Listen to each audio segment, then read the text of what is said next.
Hi friends, welcome back to my channel. ఇక ఈరోజు ఎపిసోడ్లో ఏం జరగబోతుందో తెలుసుకుందామా. ఇక దీప, కార్తిక్, కాంచన అందరూ కూడా శివనారాయణ ఇంటికైతే వస్తారు. ఇక అది చూసి అక్కడ ఉన్న పారిజాతం అయితే దీప వచ్చేసావా అంటూ ఇక దీపని చూసి ఇక పరిగెత్తుకుంటూ వస్తూ ఉంటుంది. ఇక అది చూసిన దీప అయితే బావా అని చెప్పి ఇక కంగారు పడుతూ ఉంటే, ఏంటి బావా ఎంజాయ్ చెయ్యి, ఆడుకో ఒక ఆట అని చెప్పి ఇక అంటూ ఉంటాడు. ఇక చేసేదేమీ లేక ఇక దీప అయితే పారిజాతం దగ్గరికి వెళ్తూ ఉంటుంది. ఇంతలో అక్కడ ఉన్న పారిజాతం అయితే, ఏంటి దీప ఇంత ఆలస్యంగా వచ్చావు, అయినా ఏంటి మెడలో ఏమీ లేదు, బోసిగా ఉంది, ఫంక్షన్కి వచ్చేటప్పుడు అన్ని గ్రాండ్గా వేసుకోవాలి కదా, ఇదిగో నా నెక్లెస్ తీసుకో, ఈ గాజులు తీసుకో అంటూ ఇక నగలన్నీ తీసి చేతిలో పెట్టబోతూ ఉంటే, అయ్యో నాకొద్దండి పారిజాతం గారు అని చెప్పి ఇక అంటూ ఉంటే, ఇదేంటి పారిజాతం గారు అంటావేంటి, నానమ్మ అని నోరారా పిలువు అని చెప్పి ఇక అనడంతో ఇక ఆ మాటలు విన్న దీప అయితే ఒక్కసారిగా హబాక్ అయిపోతూ ఉంటుంది. ఇక పక్కనే ఉన్న కాంచన కూడా హబాక్ అయిపోతూ, ఏంటి పిన్ని నీ కానీ మతిపోయిందా, దీపం చూస్తేనే నువ్వు మండిపోతుంటావు, అలాంటిది నువ్వు ఏకంగా నానమ్మ అని పిలవడం ఏంటి అని చెప్పి ఇక అనుకుంటూ ఉంటారు. సర్లే అవన్నీ మళ్ళీ మాట్లాడుకుందాం, అందరూ ఇంట్లోకి వెళ్దాం రండి అని చెప్పి ఇక అందరూ కూడా ఇంట్లోకి అయితే వెళ్తారు. ఇక అందరూ కూడా గెట్ టుగెదర్ జరుపుకోవడానికి ఇంట్లో అటు ఇటు తిరుగుతూ ఉంటే ఇక అక్కడే ఆడుకుంటున్న శౌర్య అయితే జోష్నకు తగులుతూ ఉంటుంది.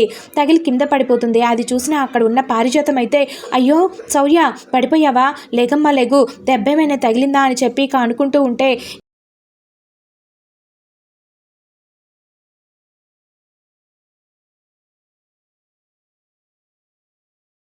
అది చూసిన జోష్న అయితే, తనేమన్నా రోడ్డు మీద పడిందా దెబ్బ తగలడానికి, ఇంట్లోనే కదా, అయినా ఏంటి నువ్వు చాలా ఎక్స్ట్రాలు చేస్తున్నావు అని చెప్పి ఇక అందరూ అంటూ ఉంటుంది. ఇక జోష్న అయితే, ఏంటే కళ్ళు నెత్తికెక్కాయా, చిన్న పెద్ద తేడా తెలియకుండా పాపం పుణ్యం లేకుండా పసిదాన్ని కింద పడేసి పైగా మళ్ళీ రోడ్డు మీద పడిందా దెబ్బలేమైనా తగలడానికని చెప్పి కొవ్వు నెత్తికెక్కి మాట్లాడుతున్నావు అని చెప్పి ఇక లాగిపెట్టి ఒక్కటి పీకుతుంది. ఇక అందరూ కూడా షాక్ అయిపోయి పారిజాతం వైపు అలాగే చూస్తూ ఉంటారు. అవునే సారీ చెప్పు ముందు నువ్వు దీనికి అని చెప్పి ఇక అనడంతో ఇక జోష్న అయితే తెల్లబోయి అలాగే చూస్తూ ఉంటుంది. ఇక అక్కడున్న కార్తిక్ ఇంకా దీప అందరూ కూడా దీనికి బాగా జరిగింది, ఇలా కొట్టేవాళ్ళు లేకనే ఇది నెత్తికెక్కింది, అయినా పారిజాతమే ఇప్పుడు రివర్స్ అయింది కదా, ఇప్పుడు ఏం చేస్తుందో చూడాలి, దీని తరపున ఎవరూ మాట్లాడేవాళ్ళు లేరు అని చెప్పి ఇక జోష్న అయితే చాలా కోపంగా, గ్రాని ఏంటిది, నన్నే కొడతావా, అయినా ఇంటికి పిలిచి అందరి ముందు నన్ను దీనికోసం ఈ పనిదాని కూతురు కోసం నన్ను కొడతావా అని చెప్పి ఇక అంటూ ఉంటే, ఏయ్ ఎవరే పనిదాని కూతురు, అది నా మనవరాలు, నా ముని మనవరాలు, నా మనవడి కూతురు, అర్థమవుతుందా, ఇంకొకసారి పనిది గినిది అన్నావంటే పుచ్చలేసిపోద్ది, ఏమనుకుంటున్నావో, తిక్క తిక్క మాటలు మాట్లాడకుండా జరిగిన దానికి సారీ చెప్పు అని చెప్పి అనడంతో, ఇదేంటి గ్రాని ఇంత వైలెంట్గా బిహేవ్ చేస్తుంది, అయినా దీప అంటేనే పడని గ్రానికి ఇప్పుడు ఏకంగా శౌర్యని తన మనవరాలు అనే స్థాయికి ఎందుకు ఎదిగిపోయింది అని చెప్పి అంటూ ఉంటే ఇక వెంటనే శివనారాయణ అయితే, అమ్మ తప్పు మన వల్ల జరిగింది కాబట్టి ఖచ్చితంగా మనము సారీ చెప్పడంలో తప్పేమీ లేదమ్మా, చిన్నైనా పెద్దయినా సారీ చెప్పాల్సిందే అని చెప్పి అనడంతో, సారీ శౌర్య అని చెప్పి ఇక అంటూ ఉంటుంది. ఇట్స్ ఓకే జో అని చెప్పి ఇక అంటూ శౌర్య ఆనందంగా అక్కడి నుంచి వెళ్ళిపోతూ ఉంటే ఇక అది చూసి పారిజాతం, సరేలే దానికేం దెబ్బ తగలలేదు కాబట్టి బతికిపోయావు, దెబ్బ తగులుంటే అప్పుడు ఈ పారిజాతం విశ్వరూపాన్ని చూపించి ఉండేదాన్ని, ఏమనుకుంటున్నావో, ఇకనైనా కళ్ళు కాస్త నేల మీద పెట్టి తిరుగు అని చెప్పి ఇక అంటూ ఉంటే, ఇదేంటి గ్రాని ఇంత సడన్గా మారిపోయింది, అసలేం జరిగింది, ఆ రోజు దాసు ఫోన్ చేసి ఏం మాట్లాడుంటాడు, అప్పటి నుంచే చాలా వింతగా ప్రవర్తిస్తుంది, ఇంతకీ నిజమేమైనా తెలిసిందా అని చెప్పి ఇక జోష్న అయితే తనలో తాను అనుకుంటూ ఉంటుంది. ఇక ఇట్లా కాదు, ముందు ఈ గ్రాని పని ఆ దీప పని ఇద్దరిని ఒకేసారి పైకి పంపించాలి, అప్పుడు కానీ నా కడుపు చల్లబడదు, ఉండు నీ సంగతి చెప్తా అంటూ ఇక ఓకే నా వల్ల తప్పు జరిగిపోయింది కాబట్టి నేను అందరినీ క్షమించమని అడిగేశాను, ఇక మనం అందరం కూడా పార్టీ మూడ్లోకి వద్దాం అని చెప్పి ఇక అంటూ ఉంటుంది. ఓకే లెట్ సెలబ్రేట్ అని చెప్పి ఇక అంటూ ఉండండి, అందరి కోసం నేను జ్యూసులు తీసుకొస్తాను అని చెప్పి ఇక లోపలికి వెళ్ళబోతూ ఉంటే, అమ్మాయి గారు నేను తీసుకొస్తాను అని చెప్పి ఇక అంటూ ఉంటుంది. ఇక అంతలో పారిజాతం అయితే, నువ్వెందుకు దీపా, అది వెళ్తానంటుందిగా వెళ్ళనే, అయినా పని చేయడంలో తప్పేమి లేదులే, నువ్వు వెళ్ళి తీసుకొని రా జోష్న అని చెప్పి ఇక అంటూ ఉంటే ఇక ఒక్కసారిగా జోష్న హవాక్ అయిపోతూ ఉంటుంది. ఏంటి గ్రాని నన్ను పనిదాన్ని చేస్తుంది అని చెప్పి ఇక అంటూ ఉంటే, నీ టైం నడుస్తుంది గ్రాని, నడవని ఇంకాసేపు ఆగు, అప్పుడు చెప్తాను నీ సంగతి ఏమనుకుంటున్నావో అని చెప్పి ఇక లోపలే తిట్టుకుంటూ ఉంటుంది. ఇక అది చూసి పక్కనున్న కార్తీక్ అయితే నవ్వుకుంటూ ఉంటాడు. ఇక అది గమనించిన దీప అయితే, బావా ఇదేదో తేడా కొడుతుంది, మనం ఇక్కడి నుంచి ఎంత తొందరగా వెళ్ళిపోతే మనకి అంత మంచిది అని చెప్పి ఇక అంటూ ఉంటే, ఏంటి మరదలా, సందర్భం వచ్చినప్పుడైనా ఆస్వాదించు, ఎంజాయ్ చెయ్యి. ఇప్పుడు పారిజాతం నిన్ను నీ మనవరాలు అనుకుంటుంది, నువ్వు కూడా ఆవిడ్ని సొంత నానమ్మ అనుకో, సీన్ పండిపోద్ది, అర్థమవుతుందా అని చెప్పి ఇక అంటూ ఉంటే, ఏమో బావ నాకు చాలా టెన్షన్గా ఉంది అని చెప్పి ఇక భయపడిపోతూ ఉంటుంది ఇక దీప అయితే. ఇక జోష్న అయితే వంటగదిలోకి వెళ్ళి ఇక అందరి కోసం జ్యూస్లు అయితే తీసుకొస్తూ ఉంటుంది. ఇక అది చూసి అక్కడ ఉన్న వాళ్ళందరూ కూడా నమ్మలేని విధంగా చూస్తూ ఉంటారు. ఇక జోష్న, ఇప్పుడంతా మీ టైం నడుస్తుంది, అయినా ఎంతసేపులే, ఇంకాసేపట్లో దీపను పైకి పంపించే మార్గాలన్నీ చేసి పెట్టేశాను అని చెప్పి ఇక అనుకుంటూ ఉంటుంది. ఇక జోష్న అయితే మనసులో, ఇక అందరూ కూడా కూల్ డ్రింక్ అయితే తాగేస్తారు. ఓకే, లెట్స్ ఎంజాయ్, ఇప్పుడు మనము ఎంజాయ్ చేయాల్సిన టైం వచ్చేసింది, ఈరోజు మనము అంతా కూడా మంచి గేమ్స్ ఆడుకుంటూ, ఇక మా మమ్మీ ఇన్ని రోజులు ఈ ఇంట్లో ఎంత బాధపడిందో, ఎంత నరక యాతన అనుభవించిందో, ఎంత క్షోభపడిందో నాకు తెలుసు, అందుకే మనం అందరం కూడా మా అమ్మకి ఈరోజు పుట్టినరోజు చేర్పించాలి, అందుకోసం కేక్ కూడా కట్ చేయాలి అని చెప్పి ఇక చెప్తూ ఉంటే, దానికన్నా ముందు మనం అందరం కలిపి ఒక గేమ్ ఆడాలి అని చెప్పి ఇక చెప్తూ ఉంటుంది. ఇక జోష్న అయితే, ఇంటి గేమా అని చెప్పి ఇక అడుగుతూ ఉంటుంది శౌర్య. అవును, పార్టీలో ఒక ప్రత్యేక గేమ్ ఏర్పాటు చేశాను, అందరూ టెర్రస్ మీదకి వెళ్ళి స్కై లాంతర్ వదిలే కార్యక్రమం పెట్టుకుందాం అని చెప్పి ఇక అనడంతో ఇక అందరూ కూడా హవాక్ అయిపోతూ ఉంటారు. ఏంటి స్కై లాంతరా అని చెప్పి ఇక చెప్తూ ఉంటుంది. అవును.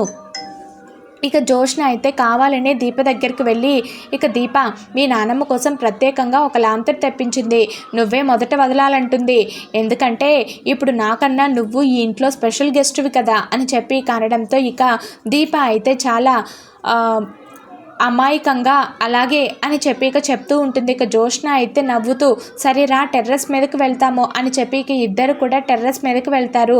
అక్కడ ఎవ్వరు ఉండరు.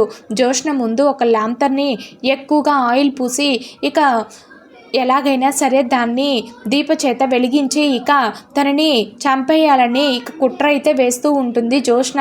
ఇక అప్పుడు ఇదిగో ఇది వెలిగించు అని చెప్పి ఇక ముందుగానే ఆయిల్ పూసిన లాంతర్ని అయితే వెలిగించమంటూ ఉంటుంది ఇక దీపని.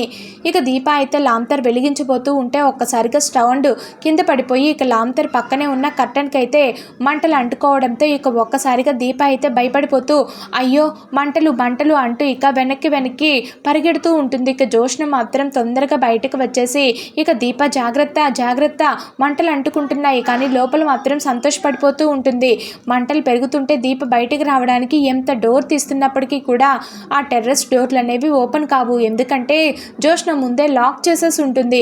ఇక దీప తలుపులు తెచ్చుకోవటం లేదు అని చెప్పి కనడంతో ఇంతలో అక్కడ ఉన్న శౌర్య అయితే పైకి చూసి అమ్మ అంటూ గట్టిగా అరుస్తూ ఉంటుంది. ఇక అందరూ ఒక్కసారిగా పైకి అయితే చూస్తారు. ఇక కార్తీక్ వెంటనే పరిగెడుతూ టెర్రస్ మీదకైతే వెళ్తాడు. తలుపులు తీయలేకపోయేసరికి ఇక భుజంతో బలంగా కొట్టి తెరుస్తాడు. ఇక లోపల దీప మంటల్లో అయితే చిక్కుకుపోయి ఉంటుంది. ఇక కార్తీక్ దీప అంటూ ఇక ఆమెను వెంటనే బయటికైతే తీసుకొస్తాడు. ఇక దీప అయితే ఆ పొగకి ఇక వెంటనే స్పృహ తప్పి పడిపోతూ ఉంటుంది. ఇక అందరూ కూడా షాక్ అయిపోతూ ఉంటారు.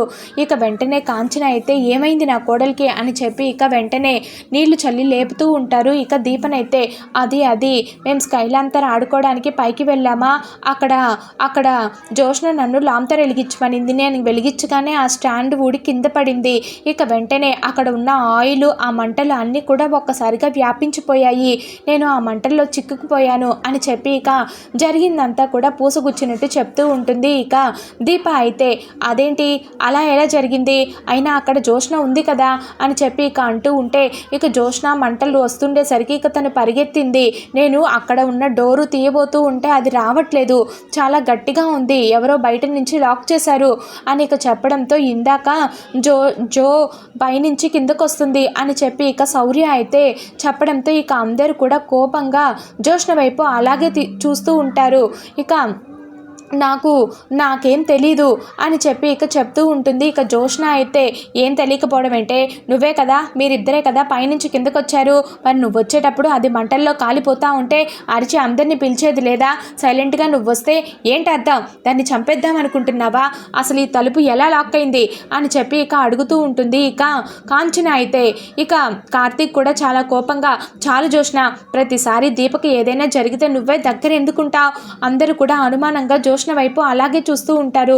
ఇక జోష్న మాత్రం ఇదేంటి ఇలా అడ్డంగా బుక్ అయిపోయాను, ఇది చచ్చిపోతుంది అనుకుంటే వీళ్ళందరూ కలిసి నన్ను చంపేసేలా ఉన్నారే అని చెప్పి ఇక ఆలోచిస్తూ ఉంటుంది. ఇక మంటల నుంచి దీపను బయటకు వచ్చిన తర్వాత ఇక అందరూ కూడా భయంతో కోపంతో వణికిపోతూ ఉంటారు. ఇక దీప మాత్రం ఇంకా షాక్లో కార్తీక్ చేతిని గట్టిగా పట్టుకొని అలాగే కూర్చొని ఉంటుంది. ఇక కాంచన వెంటనే ఇది యాక్సిడెంట్ కాదు, ఎవరో కావాలనే చేశారు అని చెప్పి కనడంతో ఇక శివనారాయణ గట్టిగా, ఈ ఇంట్లో ఎవరికైనా దీపం మీద కోపం ఉంటే ఇప్పుడే చెప్పేయండి, కానీ ఇలా ప్రాణాలతో ఆడుకోవడం మాత్రం నేను ఊరుకోను. జోష్న మాత్రం ఇక కళ్ళల్లో నుంచి నీళ్లు తెచ్చుకొని, తాతయ్య అందరూ నన్నే అనుమానిస్తున్నారు, ఇక నాకేం తెలియదు, నేనేం చేయలేదు అంటూ ఇక శివనారాయణని కౌగులించుకొని ఏడుస్తూ ఉంటుంది. ఇంతలో దాసు మెట్ల దగ్గర ఏదో గమనిస్తూ ఉంటాడు. అక్కడ ఒక చిన్న లైటర్ పడి ఉంటుంది, అది జోష్న వాడేది. ఇందాక జోష్న చేతిలో చూస్తూ ఉంటాడు దాసు. అయితే ఇక దాన్ని వెంటనే గుర్తు తెచ్చుకుంటూ ఉంటాడు. ఇక దాసు షాక్ అయ్యి మనసులో, ఇది ఖచ్చితంగా ఇందాక జోష్నే పట్టుకుంది అంటే నిజంగానే దీని వెనుక జోష్న ఉందా, అసలు వెంటనే లైటర్ జేబులో పెట్టేసుకొని ఇక ఎవరికీ చెప్పడు. మరొక వైపు కార్తీక్ దీపని గదిలోకి తీసుకువెళ్తూ ఉంటాడు. దీప అయితే వేడుస్తూ, నేను ఎక్కడికి వెళ్తే అక్కడ సమస్యలు వస్తున్నాయి బావా, ఇదంతా నా వల్లే జరుగుతుంది అని చెప్పి ఇక బాధపడుతూ ఉంటే, దీప నువ్వు తప్పు చేయలేదు, నిన్ను ఇబ్బంది పెట్టడానికి ఎవరో కావాలనే చేస్తున్నారు అంటూ ఇక ఆమె చేతిని గట్టిగా పట్టుకుంటూ ఉంటాడు. ఇక మరొక వైపు జోష్న తన గదిలోకి వెళ్ళి కోపంతో వస్తువులన్నీ పగలు కొడుతూ ఉంటుంది. దీప మళ్ళీ తప్పించుకుంది, ఎలాగైనా సరే ఈరోజు దీపను చంపేయాల్సిందే, చంపేసి నా కోపాన్ని అంతటినీ కూడా నేను తీర్చుకుంటాను అని చెప్పి ఇక అంటూ ఉంటే ఇక అప్పుడే జోష్న దగ్గరికి దాసు అయితే వస్తాడు. ఇక దాసుని చూసిన జోష్న అయితే ఒక్కసారిగా భయపడిపోతూ, ఏంటి ఇలా వచ్చావు అని అంటూ ఉంటే, దీపను చంపాలని ఎందుకు ప్రయత్నిస్తున్నావు అని అడగడంతో ఇక అందరూ కూడా షాక్ అయిపోతూ ఉంటారు. ఇది ఫ్రెండ్స్.